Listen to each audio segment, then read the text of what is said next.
So, in the middle of intercourse, in the middle of quackery, you are going fire for fire, brimstone for brimstone, silencer for silencer, bazooka for bazooka, and in the heat of the wave, as the train is on high trumpets blowing poo poo, the lady says, "Stop! I don't want any other piam." After that stop is categorized as rape in law and can fetch you years of imprisonment. Are you aware? So hello guys, what's up and welcome back to my YouTube channel.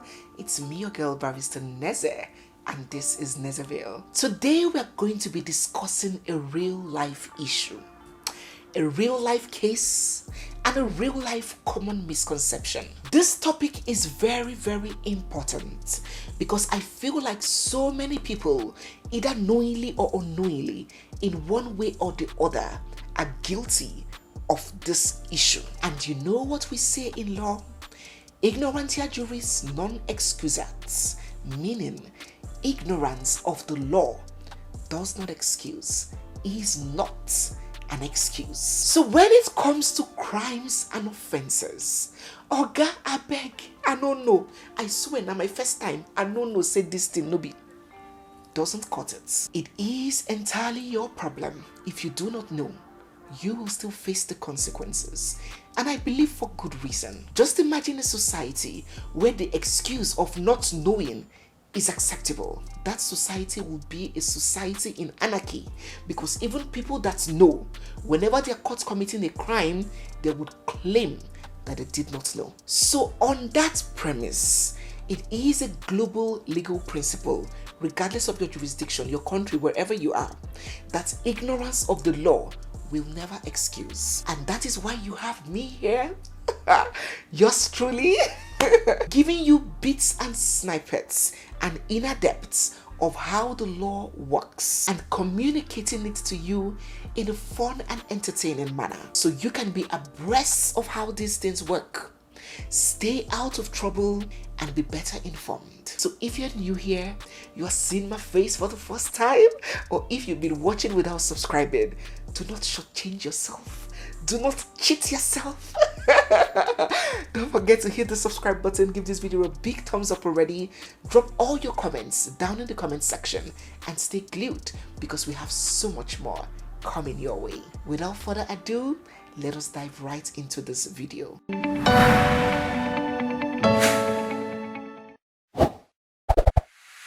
So my question is, are we all rapists? Before we go on, two things. Before we go on with the story, two things. First, due to YouTube community guidelines, we will be substituting this word with radists. Radists. Please open your ear. You know, some people, they know they hear instruction. Now you make them fail WAEC, fail common entrance. Even if you give them instructions, simple plea, I beg, do them like this, they will still go to the comment section and go and type something that you don't understand. Please, in order not to have this video flagged, conceal your words. Do not use extreme words. Instead of saying this, say radists. Or instead of saying this, say raid. Secondly, I hear some of you say, Neze, my baby is in love with you. My children love you. They love when you say Nezeville, peperempe. Sister, not for this video. This video is rated 18. It is X-rated. So go and tell those my little youngkins to go and watch Coco Melon for now. Are we good? Are we clear? Are we ready? Alright. 39-year-old Guy MUKENDI from Brixton, South London in the UK, had met a lady and they had agreed to have sex. This lady consented to the intercourse, but upon the grounds that protection will be used. And then they got down to business. MUKENDI began action, putting on a condom. But midway, trailer could not get to the garage. Midway, for God knows why, he took it out and continued the intercourse without protection. When the lady realized what had happened, she wasn't pleased. And when she got home after everything, MUKENDI sent her a message apologizing for what he had done, explaining that it was due to the fact that he hadn't gotten intimate with a woman for a very long time. He had to yank it off to get all the feeling. The lady was having none of that apology. She reported to the police right away, and Mukendi was arrested and charged to court. He was charged for the offense of rape. What Mukendi was ignorant of, just as many people watching me, is that non-consensual condom removal, also known as stilting, is classified as rape under the laws of the UK. And despite Mukendi tried denying the commission of any wrongdoing, he could not escape punishment, as the message that he had earlier sent to the lady admitting his guilt and offering an apology was already screenshot by the lady and given to the police. This, in addition to forensic evidence gotten from her, was all the jury needed to hit him with a grand slam. He was sentenced to 51 months imprisonment. That is almost a 5-year jail term. When Mukendi was taking off his pants that day, having consensual sex with this lady, the last thing he would have imagined was that he was going to spend 5 whole years of his life in prison. Now note that he wasn't sentenced because of the possibility of infecting her. Oh, he could have infected her, he could have gotten her pregnant. All those are considerations that did not even come to play. Whether or not infection, that is not the issue. That is not material. He was convicted for the offense of rape because the victim consented to a different quality of sex than what he gave her. She consented to intercourse with protection, not intercourse without protection. So the latter is rape. And now 5 years of his life has been taken away. Possibly when he comes out, he will be on the sex offenders register for life. Who wants to employ someone with such a history? Who wants to give immigration status to someone with such a history? His life is literally ruined.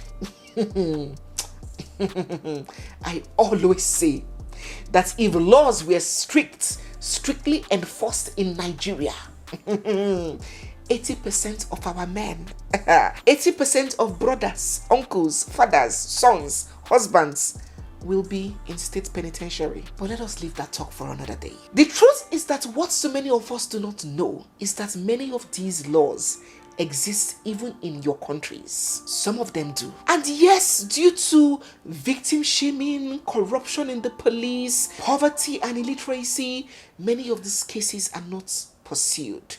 But I always tell you that as long as a law exists, you have to be careful, because if it is taken up by someone who has the time, energy and resources to follow it conclusively, then you can be made a scapegoat. An example can be made out of you. And I did not know will not save you. So better to be safe than sorry. So dear young men, listen to what I'm about to say right now. Women, listen to, so you can teach your sons. Many times you read on the news, this footballer, they've taken him down, they accuse him of sexual desire, and you start saying, oh, bring in the color card, oh, they're trying to pull a black man down, the laws are there. So it's best we know. In Nigeria, we're going to be taking Nigeria as a case study, of course. But believe me, these laws are very similar across countries, across jurisdictions. In Nigeria, for example, there are broadly 2 legislations that govern criminal law or criminal offenses. The first is the Criminal Code, which is applicable in the South, while the other is the Penal Code, which is applicable in the northern part of the country. For the South, Section 357 of this Criminal Code defines rape, and it says, any person who has unlawful carnal knowledge of a woman or girl without her consent, or with her consent if the consent is obtained by force or by means of threat or intimidation of any kind, or by fear of harm, or by means of false and fraudulent representation as to the nature of the act, or in the case of a married woman, by personating her husband, is guilty of an offense which is called rape. That is the definition. The penal code is pretty similar in definition, and the punishment is stipulated as an imprisonment for life. So it comes with a life imprisonment term. And in the South, there is no option to exercise discretion to reduce the jail term. It is sacrosanct. It is cast in stone. So, given our laws, let me list out all the things that you must know about this situation so you can be aware to avoid had I known.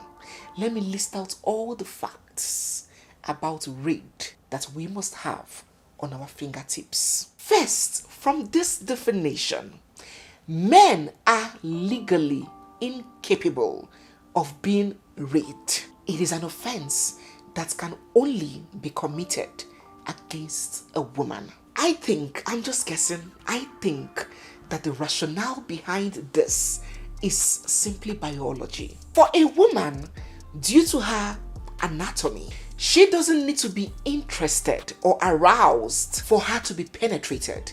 She can be forced, whether she wants it or likes it or not, due to the structure of her sexual organ. But for a man, you cannot actually force a man who doesn't want to be interested to actually have sex. It has been argued that a man must be interested or excited or aroused before the sex organ is ready. So it's almost like saying a woman can be fighting and struggling and crying and resisting, and such a thing can still be done to her. But for a man, uncle, are you crying and fighting and shouting? So why is the cucumber cooperating? Many people have argued that this is wrong, that the offense of rape should cut across both genders. A man can be as well as a woman. On this argument, what do you think? Now we are talking about the offense of RAPE. I hope you know that there are several other sexual offenses. There's indecent assault. There are many other sexual offenses. Such other sexual offenses can apply for a man, but for this particular one, RAPE, it is only a woman. So what do you think about this? Do you think that the law should be broad and fair enough to also accommodate that a man can be raided? And if so, do explain in the comments section so it can be understood better. 2, for this offense to hold, the act must be penetrative, and the penetration must have been via a sex organ, not a sex toy, not by other parts of the body. It must be a sex organ. So sexual gratification that did not involve penetration cannot be categorized as rape. It can come under other sexual offenses, but not rape. 3, going by the definition, in fact, the penal code was very, very clear about it.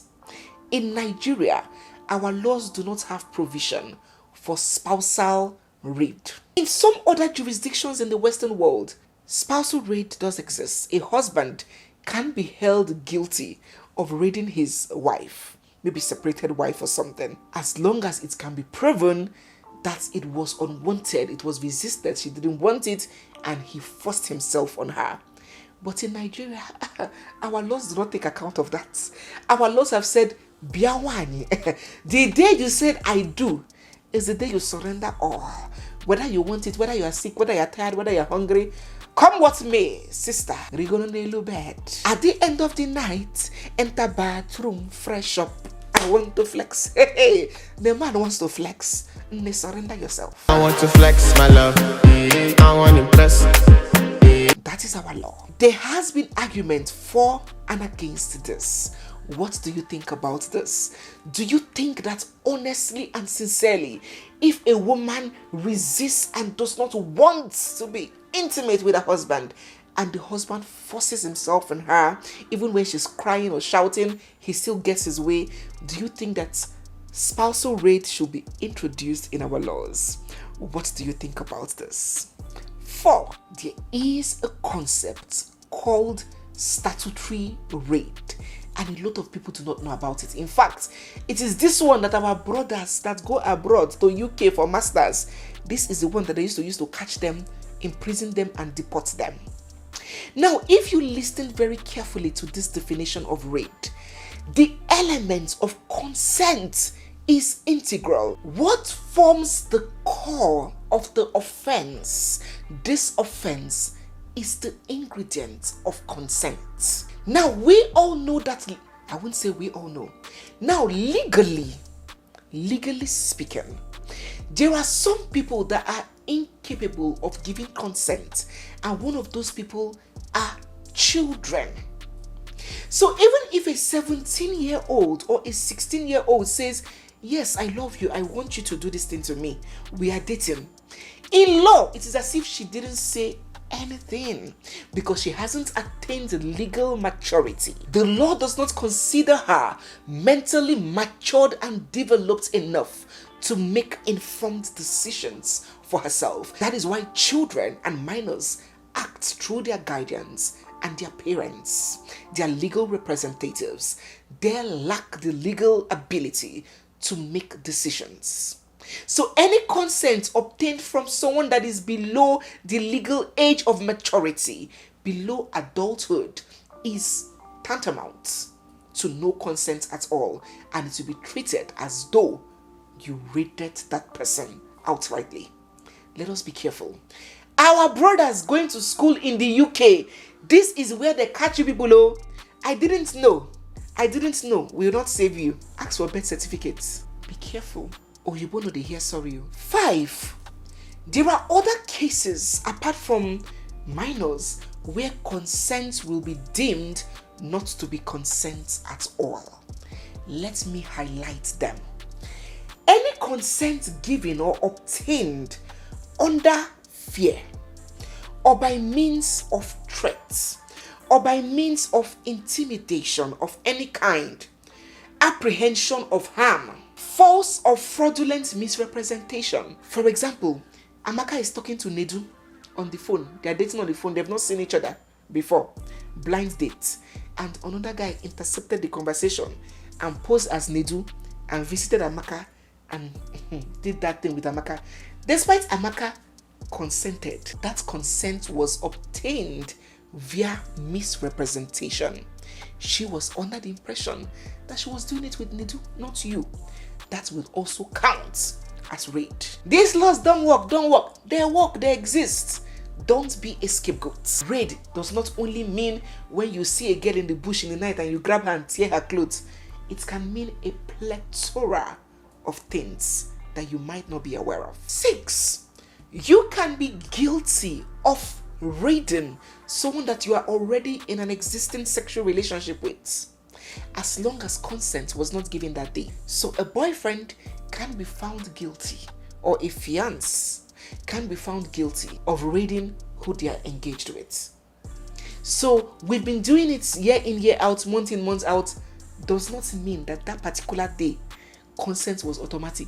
And when the person says, I'm not interested, no means no. In law, when the person says no and you go ahead, that will be categorized as rape under the law, despite she consented yesterday. It even gets more intense. It even gets more crazy. On the same day, rounds of intercourse. The first round can be consensual, while the next one can get you a conviction for rape. Are you aware? As long as it can be proven. Look at this, our brother's case now. Look at what put him implicated in. Look at what put him in trouble. In addition to forensic, his apology where he admitted, I am sorry I removed, he admitted with his hand. That is evidence. Evidence can come in several ways. The lady might be recording her conversation, saying no to you, and or video you wouldn't know, saying no to you, and you are busy. That's evidence. You might not even know that you're being filmed. So evidence can come in several fashions. Now, the craziest, which so many people are not aware of. In the course of intercourse, are you aware that the next thrust after a no is rape? The law is crazy. So, you see why I say this is rated 18? You see what I'm talking about? So, in the middle of intercourse, in the middle of quackery-qua, you are going fire for fire, brimstone for brimstone, silencer for silencer, bazooka for bazooka, and in the heat of the wave, as the train is on high trumpet, blowing poo poo, the lady says, stop! I don't want any other piam. After that stop, is categorized as rape in law and can fetch you years of imprisonment. Are you aware? Okay. Okokobioko. Now you are. So don't say you're not aware. So my dear brothers and sisters, many things we overlook, many things we neglect can put us in big trouble. Especially when you find yourself in a system that works in a country where laws are strict. So my dear young bachelors, my dear brothers abroad, mommies with big sons, let us all be enlightened, so you don't end up like our brother Mukendi, who will be spending almost 5 years of his life in prison over something that he believed was not worth it. So guys, yes, what do you think about these laws? Which of them surprised you?